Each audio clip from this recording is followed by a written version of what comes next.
It's my great pleasure and honor to introduce Pratika Katiyar and Stephen A. Holmes. Pratika is one of our 4 student co-chairs of Student Press Freedom Day. She's a student at Northeastern University on a Dean's Scholarship majoring in Business Administration and Communication Studies. She's the former editor-in-chief of the student-run publication TJ Today and has contributed to various other publications.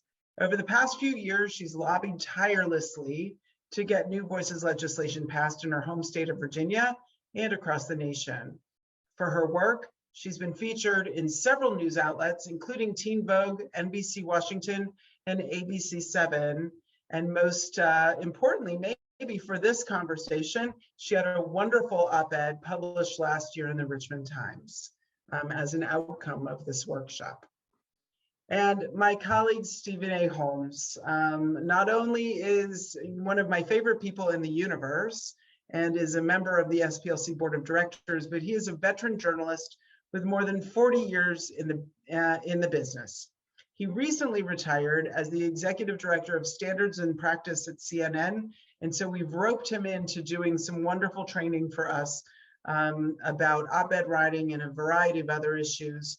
He's been a national domestic policy editor at the Washington Post, reporter and editor at the New York Times, and he was part of a team awarded the Pulitzer Prize in 2001 for reporting on race relations in America. He put himself through college by driving a New York City taxi cab at night and still insists that this was the second best job he's ever had. I think that doing this op-ed workshop may be in competition there. I'm not so sure. So at this point, after that long introduction, I want to hand it over to Pratika. Pratika, it's all yours. Hi, everyone. Welcome. I'm so excited that you're here. As a student journalist, I understand the ins and outs of the daily work that we all do and the importance and the weight of the stories that we cover, as Hadar was talking about. And I was in your shoes last year attending this crash course, and I had the great privilege of working with Steve on my op-ed, which was placed in the Richmond Times. I learned the ins and outs of pitching and crafting an effective argument. And the best part was that I was able to use my experience, my advocacy experience with New Voices and working with SPLC, and my passion for student press freedom to create something tangible and to have an impact. Student press freedom is such an important topic, and it not only impacts us as students, but also it impacts the surrounding community and the people that we work with on a daily basis. So I implore you to use your voice and to draft an op-ed tonight. And you can let us know when they're published and email them to studentpressfreedomday@splc.org. And with that, I'm going to hand it over to Steve to talk about op-eds.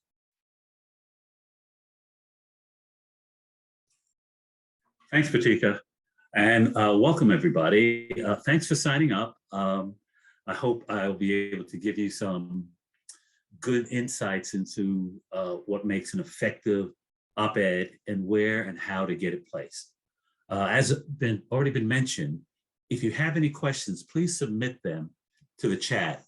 I will attempt to answer as many as I can at the end. Before we begin, let me ask everybody a question.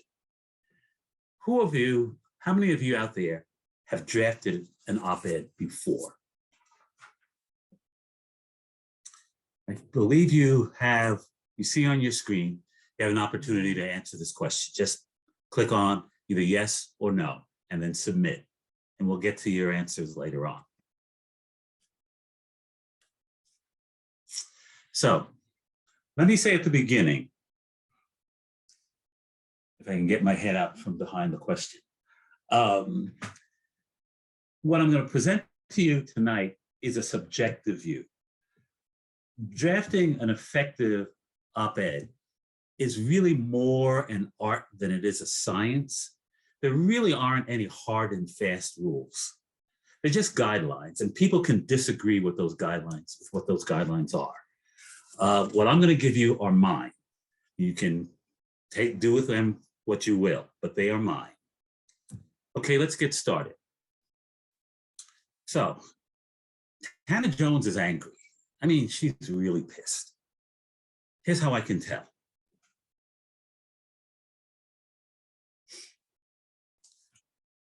She wrote an op-ed for the Dartmouth student newspaper about the closing of the gym during COVID. And look at her lead. She says, I nearly had an aneurysm in early October when the gym was closed to, quote, incentivize mask wearing, unquote. Last Friday, when I was warned that the gym will be closed November 8 and 9, ostensibly to punish unmasked students, I almost did something, destructive. She's pretty angry, right? And she lets you know that she's pretty angry. And she lets you know what should be done about her anger. She lets you know in her final graph, where she says, perhaps the athletic department can learn from its recent reinstatement of 5 foolishly defunded sports teams. It is in fact possible to correct awful decisions like closing the gym. I chose this particular op-ed because it indicates to me one characteristic of what an effective op-ed is. An effective op-ed is not just informative, it is also a call to action. It's an effective op-ed doesn't just inform you, it drives you, it's intended to drive you to get off your butt and do something, to go out and vote, to petition your elected representative, to march and protest, to stop marching, to think differently about a subject, to get angry, to stop getting angry, to open the gym. This is one of the things that an effective op-ed really has to be. It has this characteristic, it has to have a call to action. Now, to get people to do something, your op-eds have to have passion. Many, though not all of the best op-eds are infused with passionate language. Now, when I say that, I don't mean using foul language or insults, but what I mean is that when in your writing, you have to use strong, active words, especially verbs. Words like demand, or insist, or urge, or stop, or start, something. You can't come on with very sort of even tone kind of language that says, well, you might consider doing A, B, and C. Nobody's going to listen to you. You need to infuse all of your op-ed writing with passion. There's another important feature in a good and effective op-ed, and that's timeliness. You have to be on the news. No one wants to read, and no editor is going to accept an op-ed that's about an event that happened 2 weeks ago, a month ago, 2 years ago. You need to basically make sure your contemporary, your op-ed is contemporaneous with the news of the day. Here's a good example.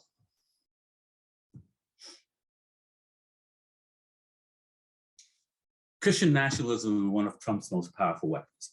Now, you can agree or disagree with what the author has to say in the op-ed. That's not my point. This op-ed ran on the anniversary of the January 6th riot in the Capitol. So it played off of a news event, the news event being the anniversary. So in order to make sure that your op-ed is timely, you have to really pay attention to the news. You've got to anticipate news events, or better yet, or equally as important, if your op-ed needs to run right after a particular news event happened, a march, an assassination, a school closure, a gym closure, just something that's happened. So that means that you have to be ready. If something happens, you have to be ready to be Johnny on the spot and write something quickly. Because if an op-ed isn't timely, it's not going to run. So let me stop for a quick second and take a look at the answers to our poll questions. So looks like the majority, the bulk of you, vast bulk of you, almost 60%, have never written an op-ed before. Well, that's good. That's good. Well, it's good in the sense that I think hopefully you've come to the right place to learn how to do it. So let me get to another important aspect of writing an effective op-ed. You got to have a provocative lead. You cannot just sort of meander your way into your subject. There's a lot of opinion pieces out there that's seeking to grab the reader's attention and editor's attention. If yours doesn't, it's just going to get passed over. And more important, it's not going to be accepted by an editor to run. You need to get the reader into your piece quickly and effectively. So here's one I think was particularly effective that I saw. Says the headline is very effective. My son is not alone. Millions of young people commit his crime. Well, what crime is that? The lead says, standing outside the Tor prison complex where my son is held, a mother asked me, "What's your son in for?" "Politics," I said. And you say, "What? Politics?" Well, automatically you want to say to yourself, why would somebody be arrested for politics? This is something I want to know about. What did he do? Did he vote? Did that make him be, was that the reason why he's arrested? Did he sign a petition? What is it? So it's really important to grab the reader's attention right away.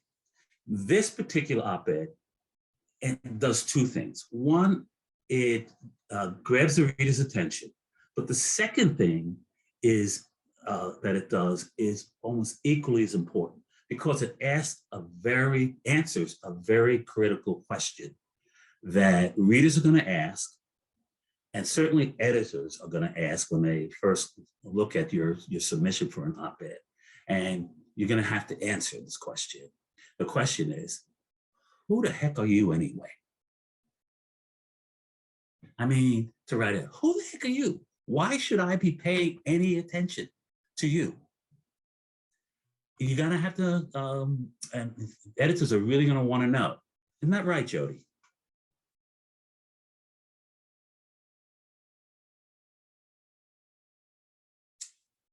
Jody?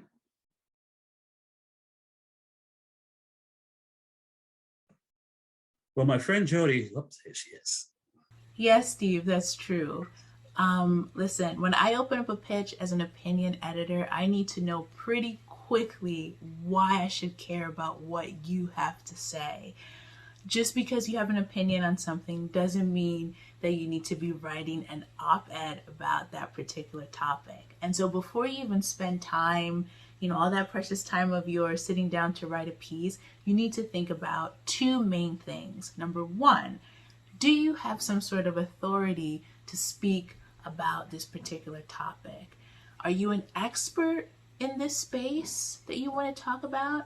Or do you have some sort of really strong personal connection to the story that you want to weigh in on? Those are usually the two main categories when it comes to having the authority to write a piece. The second thing that you want to think about is your general audience, right? What you have to say. Would a general audience really find it interesting, okay? And is it something new that they haven't heard of before? These are the sort of questions as an editor that I think about when I open up a pitch. And so as a writer, these are the sort of things that you need to be thinking through as well before you write and before you pitch a piece. Thanks, Jody. Listen, I can hear you all saying it right now. Well, seriously, I can hear you. What are you saying? You say, I'm no expert. I'm a sophomore in college. I'm a junior in high school. What do I know? I'm not an expert on these weighty subjects that you see in the op-ed pages. So why would anybody take me seriously? Well, let me disabuse you of a particular notion that you're not an expert. You may not be an expert in arms control, the electoral college, the zoning commissions, zoning regulations of your town, but you're an expert in you. You're an expert in your experiences. You're an expert in your family's experiences, in your classmates' experiences, in your teammates' experiences. You all have experiences that are relevant. Well, let's hope they're relevant. They're relevant to the subject that you want to write about, to the point in the op-ed that you want to write about.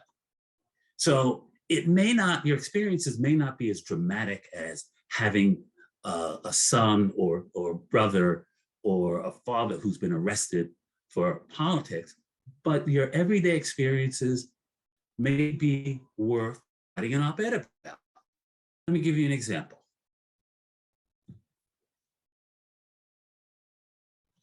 This is an op-ed that appeared in the Daily Northwestern, the college paper, the school newspaper of Northwestern University.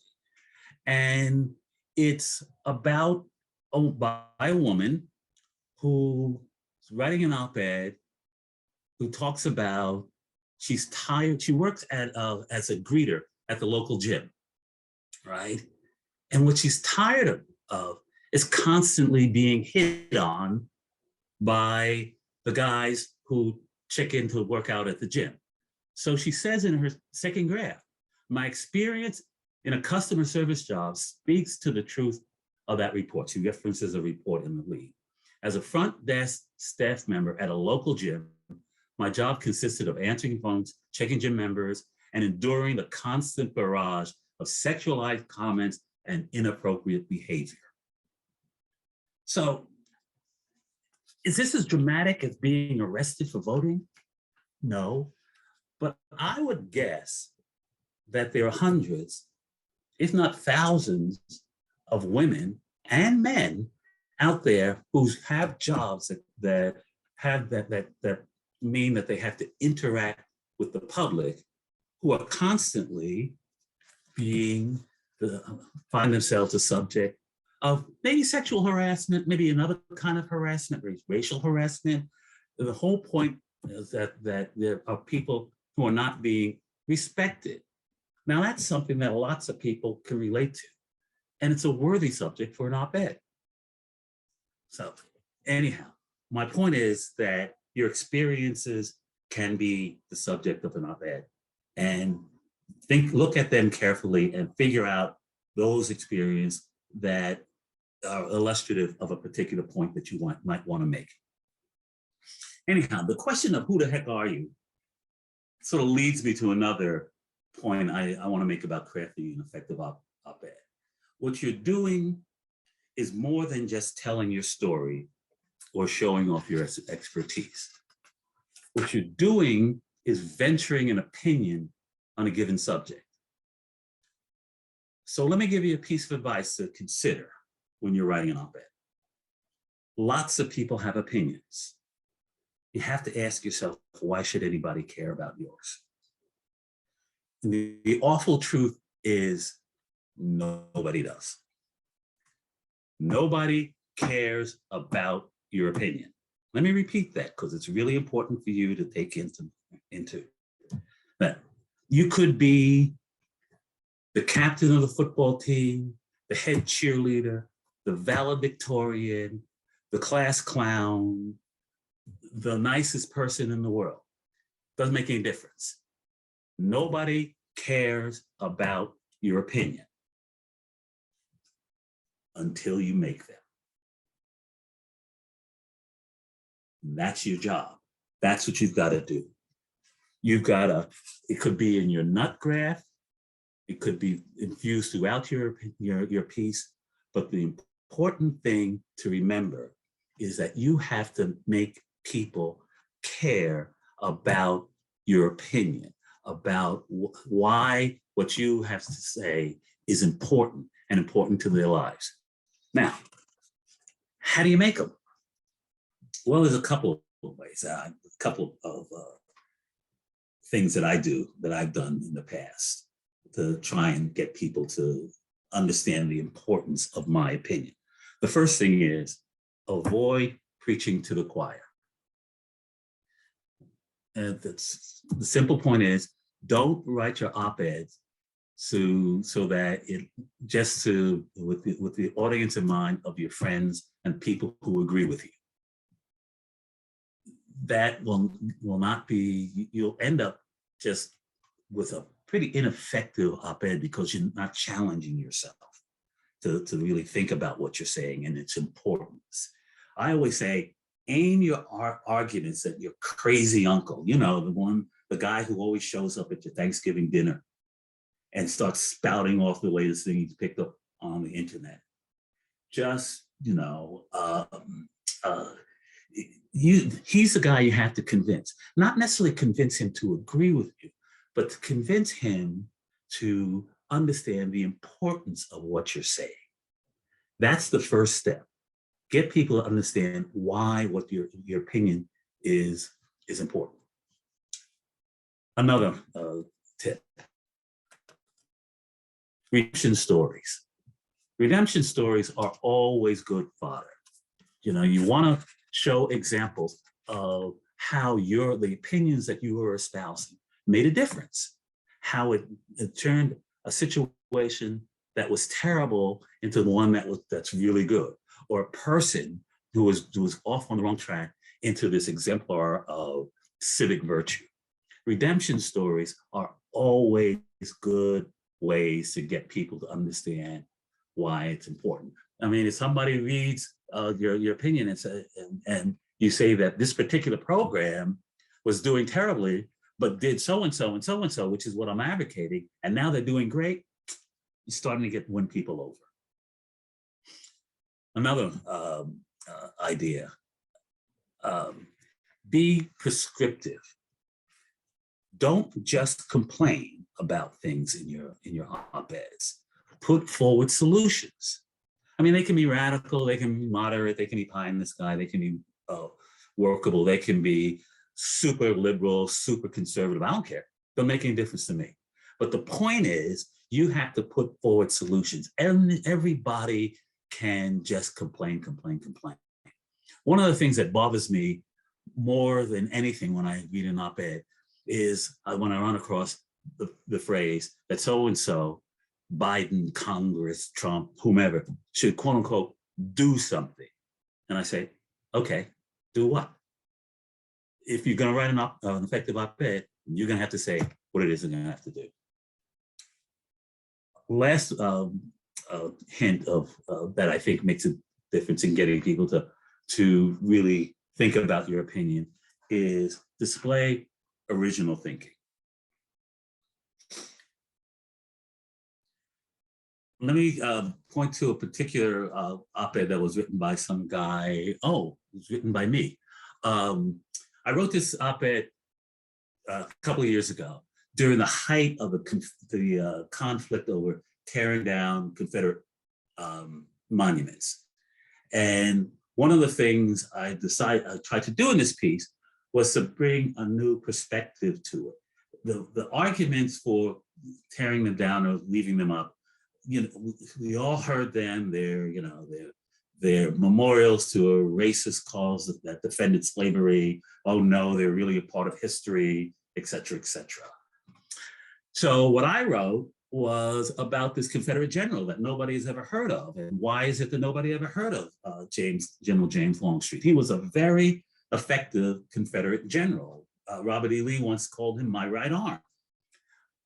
But you don't see any monuments to him. And the reason why you don't is that after the war, Longstreet supported Reconstruction, led Black state militias in pitched gun battles against white supremacists in New Orleans.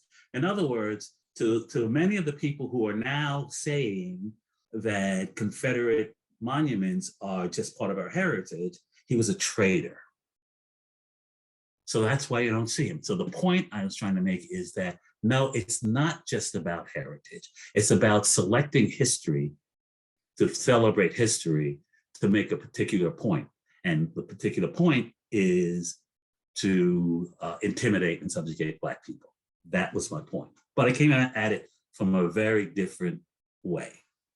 So original thinking is something that you really try and infuse in your op-eds.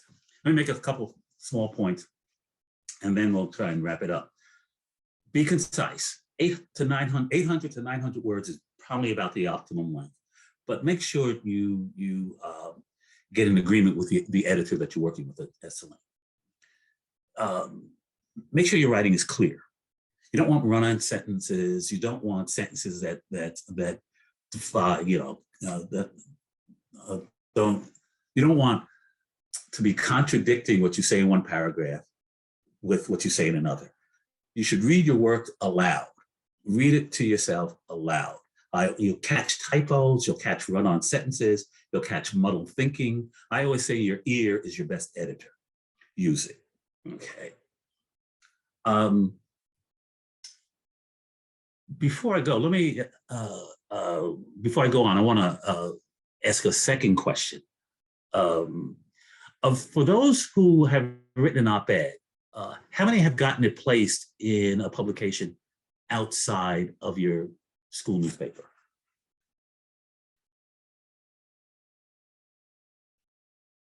And you can just check yes or no, and we'll come back to that in a minute.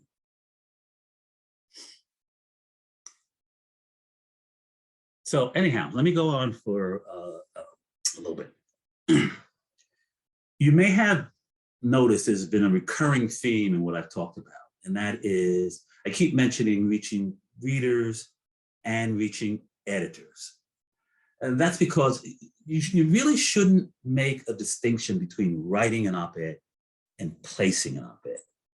They really go hand in hand. You should, when you're writing your piece, you should think about at the time you're writing where I want to place it. That way you might tailor your op-ed to the publication, the news site that you want it to be placed. It's really a good idea to have an idea of where you want to place. Okay, let me see. Do we have the results of the poll question? Well, okay. We're gonna get you to get this group to write an op-ed, and we're gonna help you get it placed. You know, one of the things that this whole exercise has is coaches and people who will help you get your op-ed placed. Okay, let me give you a couple more tips before I open up the question. As I said, you should have an idea of where you want your op-ed placed. So that means you need to know the site of where you want to get it placed.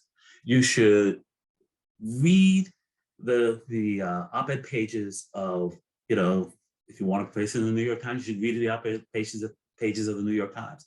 CNN, read that opinion section. NBC News, Think, read that. You need to have a sense of the type of op-eds they run. Most importantly, you need to see what they've already published on the subject you're thinking about writing. One of the things that's a turn off to editors is they get a pitch for an op-ed that they ran 2 days ago or last week. And they're saying this person's not paying any attention to the news, not paying any attention to us. You know, we're not really, this person's not serious. Now, there's an exception to this, a very important exception. You might notice that there's an op-ed on a page that about a subject you want to write about, but you want to take the exact opposite view that op-ed had. You need to point that out to the editors. You ran an op-ed on this subject last week. I disagree. Here's my op-ed in opposition to it. That's really important. Okay.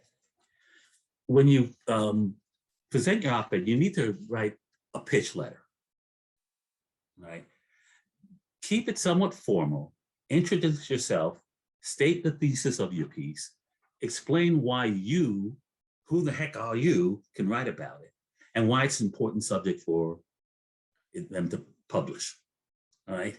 It helps editors who receive lots of pitches to kind of decide whether or not they want to look at your piece.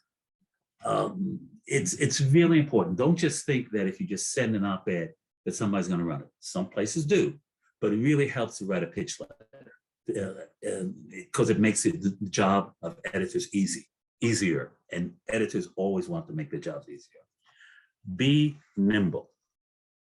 What I mean by that is, if there's an upcoming news event and you want to write an op-ed about it, say you're willing to write an op-ed before, and say you're willing to write an op-ed after, and say you're willing to write an op-ed before and after, right? In other words, give the editor some options to use you. He or she may already have something before, but want something after, or vice versa. So be nimble. Editors love options. Okay, so where do you place your op-ed? College newspapers, local newspapers are good places to start. It's easier to place them there. It gives you a track record that'll help you on your next pitch. Right? How long should you wait to get an answer? A week is about the outer limit. Don't wait more than a week to hear back from the editor that you've pitched your op-ed to. Don't be afraid to pick up the phone and call and ask, what's up? Don't meekly accept rejection. Don't be belligerent. And this is really important. Don't be religious. Ask the editor for advice of how you could make your op-ed or improve your writing so that the next one you submit will be better and they'll take it. Remember, one of the things you want to do in placing an op-ed is developing a relationship with an editor. And so if you ask them for their advice about your writing, you're starting to develop that relationship. And also, for better or worse, you're informing that editor that you'll be back. Anyhow, now for your questions. Thanks, Steve. That was amazing. That was terrific. So many tips. I took notes myself, and so many great ideas here. Let me start by asking you a question, and let me also encourage everybody to put their questions into the chat so that we can ask Steve as we move forward. If there's one thing that you want people to take away today from your presentation, what would that one thing be? Actually, two things. One is that I said that don't think of writing and placing as two separate functions, two separate activities. Really think about them as going hand in hand, and think about where you want to place your op-ed even before you start writing or as you're writing, and study the site that you want to place it so you understand what it is that they're looking for, right? So that's the first thing. And then the second thing is think of the idea that you're building a relationship with an editor at a page, on a particular opinion page. So, be willing to tell them that you're willing to accept editing, you're willing to be nimble, and if they don't, if they don't accept it, ask them for advice on how you could be better in the future. The whole point is that journalism, like so many things in the world, is somewhat fueled by relationships. And a good relationship with an editor will help you get more and more of your pieces placed. Those are the two things I think you should take away. That's great. So we have a question from Hannah Shapiro, who says she's curious about thoughts on if a journalist can or should write an op-ed. This goes to the core of advocacy versus journalism and how the two, come together or don't. Does it blur the line? She writes, does it blur the line between news and opinion? Should we be concerned about how writing op-eds can impact our credibility as journalists who also write news and features? I think you should be concerned. And this was, when I was at CNN, one of my jobs at CNN was to vet a lot of the opinion pieces, maybe the more controversial opinion pieces that ran on CNN's website. And quite often, well, not quite often, I don't want to exaggerate it. From time to time, I would run across a reporter at CNN or an anchor that wanted to write a particular op-ed. And I was very tough on that, and sometimes rejected. And I remember one time a particular anchor wanted to write an op-ed on same-sex marriage. She had attended a wedding of a friend of hers and wanted to write an op-ed really as kind of a clarion call for same-sex marriage. And I said, sorry, you can't do it. You cover this story all the time. You can't do it. Now, that doesn't mean that you can never write an op-ed on anything. I certainly think that any reporter can write an op-ed on a subject that is outside of what they normally cover. So if you're covering, for example, education policy, and you want to write an op-ed on police reform, I would have no problems with that.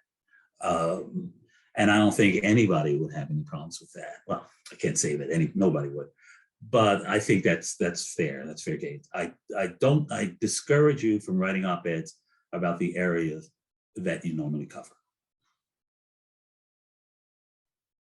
So there are several questions about how you write a provocative lead. Okay. You know, you made a really clear point about how important that lead is and how important that the first sentence is really very important, or the first couple sentences. So, you know, what do you think is the best way to start an op-ed with a provocative lead? Some strategies for creating a provocative lead, Celia asks. And a little bit related, Emma asks, what's a nut graph and what role does it play in crafting a compelling op-ed? Okay. Okay. It's difficult to give you a hard and fast rule of what makes a provocative lead, but let me just give you this suggestion. All right. I mentioned in my talk that you're the expert on you, right? So a provocative lead about you starts off with talking about something that happened to you, or something that happened to your friend or your parents, something important. I can't tell you exactly what that is, but again, let's say you want to, write an op-ed advocating for schools to be closed during the pandemic, your school to be closed. And you start your op-ed by saying, Mr. Smith, my beloved social studies teacher, is on a ventilator, grasping for life. That's pretty dramatic. That'll get you into it. And that's something, you know, I'm hoping that's not the case. Mr. Smith out there, I hope that's not, doesn't happen to you. But I think you get my point. If there's something that's awful or something that's really great that happened to you, to your parents, to your friends, and it's indicative of some point that you want to make, some opinion that you want to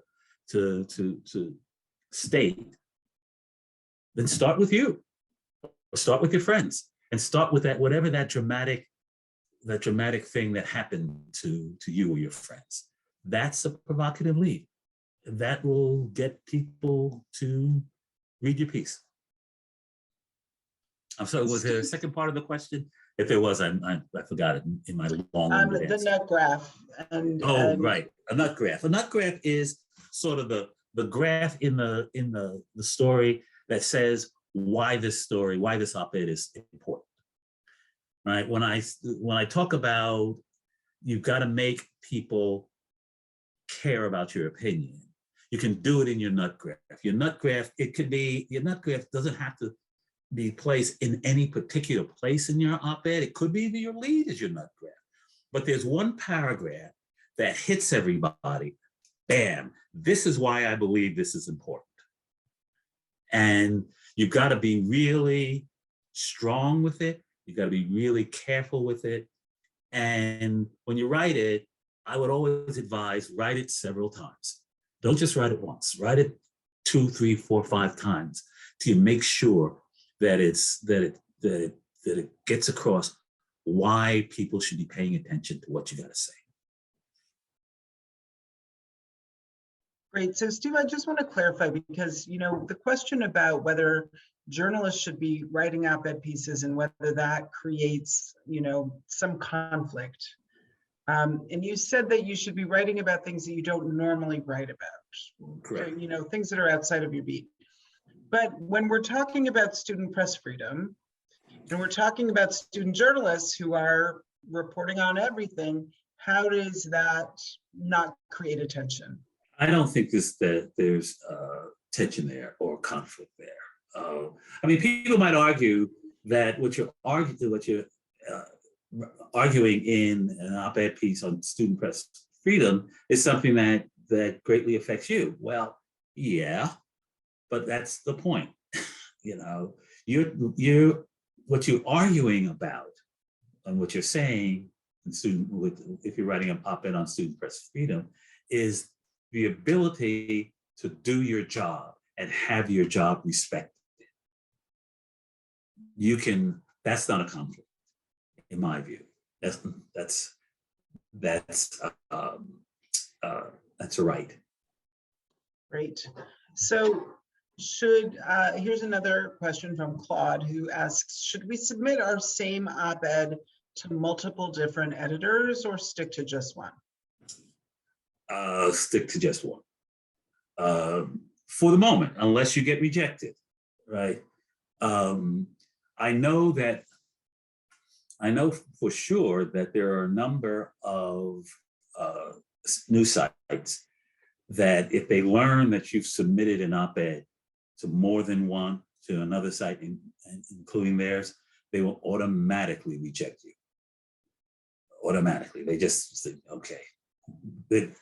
And not only will they automatically reject you, they probably won't have very much to do with you in the future. So stick with one, pick it carefully, stick to it, and don't go to any place else unless you're rejected by that site. So, you know, but you do want to kind of follow up with those editors to make sure that they're, you know, if they're going to reject it and they just haven't gotten around to rejecting it, so that you can go to someplace else. Absolutely. Right. Absolutely. As I believe I mentioned, give it a week. If you haven't heard anything in a week, call them, find out, hey, what's up? And don't let them put you off by just saying, oh, I haven't gotten around to it. And say, well, again, you don't have to be belligerent. Can I, and you just, and be very much upfront. Can I get an answer, please? Because if, you know, you don't want it, and I can understand, you know, you don't have to be groveling, but if you don't want it, I'd like to be able to shop it someplace else. That's a perfectly legitimate thing to ask. You have every right to ask that. You also have every right to ask if they reject it, to ask them why. And don't just accept, oh, well, we just don't think this works for us. Well, excuse me, sir, can you tell me why not? What is it that I can do that can make it work for you this time, or make the next one I write work for you? So be persistent, but not belligerent. And remember the issue of timeliness, right? So a week is a really long time. A week is a long time, but you know, before a week, you're kind of pushing editors. You don't want to get a sense that you're bugging editors, but no more than a week. No more than a week. Or if you want to go earlier than a week, I'm not saying never do that. If there's a sense that the peg, the news peg, as we call it in the business, is fading, and that you really want to get it in, just say that. Say, excuse me, sir, this happened. It's a few days ago. I'm afraid that the news peg is fading. Could I get an answer, one way or the other? And if it's no, I'd like to be able to sell it someplace else. So there are a couple questions here about developing an op-ed voice that either doesn't sound like you're complaining, or also that doesn't make you sound like you're biased in some way. Well, let me take the second first. I wouldn't worry about being biased. I mean, bias in journalism is having an opinion, right?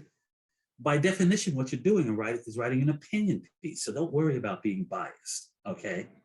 What I said about complaining, I have no problems with op-eds that are complaints. All I'm saying is that you have a better chance of getting an op-ed placed, accepted, and listened to if you're not just complaining, that you're putting forward solutions along with your complaints. That doesn't mean you can't put forward an op-ed that just complains. That's perfectly fine. And I've seen some of those that run, but I'm just saying to you that you have a better chance of having yours run if you not only complain, but put forward solutions. Sorry, I'm having a little COVID cough here, so apologies. Okay. I think I've done pretty well coughing. I think you're doing great. So, you talked about the fact that you should build your credibility. You should make sure that they know why, the editors know why your voice is particularly important on a particular issue. And that editors tend to want to kind of ensure that authorities in whatever particular area they're talking about are the ones who are going to be published. So the question from Layla is, how did you build your platform, or how do you build your platform or get your name out there? Oh, well. Little question. That's a little question,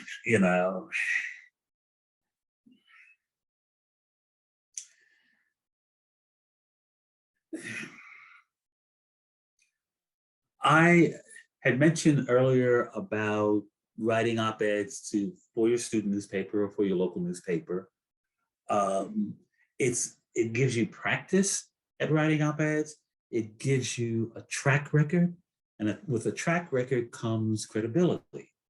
Now, that may seem very limiting to write it for your student, for your local newspaper or your student newspaper. But don't forget, there are lots of college newspapers around. And you can pay attention to what's going on another campus. And if it has something, and if it's similar to what's going on your campus, there's nothing to say that if you're going, for example, to Indiana University, right, that you can't write an op-ed that gets placed at Notre Dame's student newspaper, if there's something that's happening on both campuses that are similar. So you have more, and believe me, there's a lot of things that are happening on different college campuses that are similar. So there's no reason that you have to be limited to just your college newspaper. You can try and get it placed in another one. All I'm saying is try and find as many outlets as possible where you can get placed. Not the same op-ed. Again, we don't want that. We're talking about if you're writing an op-ed that maybe has the subject has already been covered in your newspaper. Look for another college newspaper, and maybe you can place it there if there's a similar issue. And the more you can get published, the more you have your voice is out there and the more credibility you have. Terrific. Steve, I want to really thank you. Our time is running short, and so I want to thank you again for leading us through all of the pointers and great tips for how to write a great op-ed. We look forward to seeing such great work from students all across the country. I want to thank all of you for coming and just remind you of a couple things as we close out our night tonight. One is that actually we didn't talk about it, but there are talking points that we have developed for Student Press Freedom Day 2022, Unmute Yourself, which are available on the studentpressfreedom.org website. Dan just very kindly put the link to that in our into our chat here. And you should take a look at those. They're talking points that can spur your thinking about your experiences, that can be used by you to personalize your story. They are not meant to be cut and pasted. They are not meant to be used, all of them at the same time. They're meant to be points that you can build off of as you tell your own story, and a resource to help you tell that story. Number two, for those of you who did request working with a coach, we will be back in touch with you very soon, both to make sure that you still want to work with a coach, and then we'll be pairing you with those coaches next week. Please be respectful of the coach's time. We have people from all across the country who volunteered their time to be coaches in this process and to work with student journalists to get your op-eds refined and placed, and we look forward to great outcomes from that. The third thing is, remember that we have 3 more sessions, skills building sessions about how to tell your story, how to use your voice, and how to unmute yourself. The next one coming up is on January 26th. Yes, you will be emailed to introduce you to your coaches. And so that will be coming again early next week. If you haven't signed up for the January 26th session, please sign up. It's going to be a terrific session about advocacy and about how to use your voice. And we will look forward to seeing you at that next session. Last thing is, at the end, as we close off tonight, when you sign off here, you're going to get a very short survey. Please fill out the survey. It's an evaluation about how tonight's session went, and it will help us to improve all of these sessions in the future. Again, I want to thank you all for coming.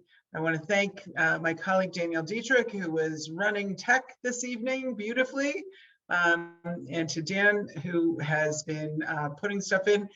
All of these workshops will be on the Student Press Freedom Day website in recorded form. And so if you want to watch it again, you want to take more notes, or if you can't come to one of the future sessions, but you still want to try to get the certificate and the LinkedIn badge, you can watch them and let us know so that we can count that as we move forward. So again, thank you all for coming. We look forward to your great op-eds and look forward to working with you as we get ready for Student Press Freedom Day, February 24th. And for one last moment, everybody unmute yourself now and you can say goodbye all together. Unmute yourself.